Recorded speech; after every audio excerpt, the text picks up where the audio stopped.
ఇక్కడున్న పరిస్థితుల్లో చాలా నష్టం జరిగిన రోడ్లు కానీ బ్రిడ్జిలు కానీ అన్నీ కొట్టుకపోయినా మిగతా అన్నీ కూడా రైతులది 17,000 నుంచి 18,000 ఎకరాలు ఇసుక మేట పెట్టిన వారందరినీ కూడా మేము ఉన్నామంటూ ముఖ్యమంత్రి గారు ఏరియల్ సర్వే చేసిన తర్వాత తిరిగి మళ్ళీ మిమ్మల్ని కలవడానికి ప్రజల్ని కలవడానికి కామారెడ్డి ప్రజలకు ఒక ఆత్మస్థైర్యం నింపడానికి గౌరవనీయులు ముఖ్యమంత్రి రేవంత్ రెడ్డి గారు ఇక్కడికి విచ్చేశారు. కాబట్టి ఇక్కడ జరిగిన నష్టాన్ని ఇక్కడ ఉన్నటువంటి సమస్యని పర్మనెంట్గా సొల్యూషన్ చేస్తారని నేను ఈ కామారెడ్డి నియోజకవర్గం తరఫున మిమ్మల్ని అభ్యర్థిస్తున్నాను. కాబట్టి మీరు సరైన నిర్ణయం తీసుకొని ఎక్కడ తప్పులు జరిగినాయో దాన్ని సరిదిద్దుతూ అలాగే ఇక్కడ ప్రజలు కూడా సహకరించే ప్రజలే, ఎవరు కూడా ఒకరు నష్టపోవచ్చు ఇద్దరు నష్టపోవచ్చు, కానీ 90 మందికి మంచి జరుగుతుందంటే ఇద్దరు త్యాగం చేయడానికి కూడా సిద్ధమైన వాళ్ళే. కాబట్టి ఇక్కడ నిర్ణయాలు కూడా తీసుకొని ఇక్కడ జరిగిన నష్టాన్ని తొందరగా పూడ్చి ఆ రోడ్లు బ్రిడ్జ్లు అన్నీ కూడా తొందర చేస్తారని కోరుకుంటూ ఈ అవకాశం ఇచ్చిన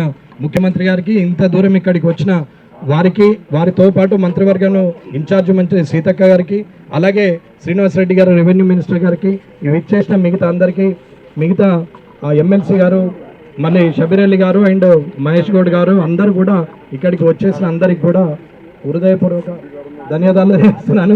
సురేష్ శెట్కర్ అని ఉన్నాడు. సారీ అన్న, చూడలే సారీ, నేను చూడలేదు, నన్ను పిలుస్తాను. ఇప్పుడు నేను పాత వాళ్ళని మరవ కొత్త వాళ్ళని మరవ కానీ కాబట్టి నేను మరుస్తాను, నన్ను ఎందుకు గెలిపిస్తారని థ్యాంక్ యూ.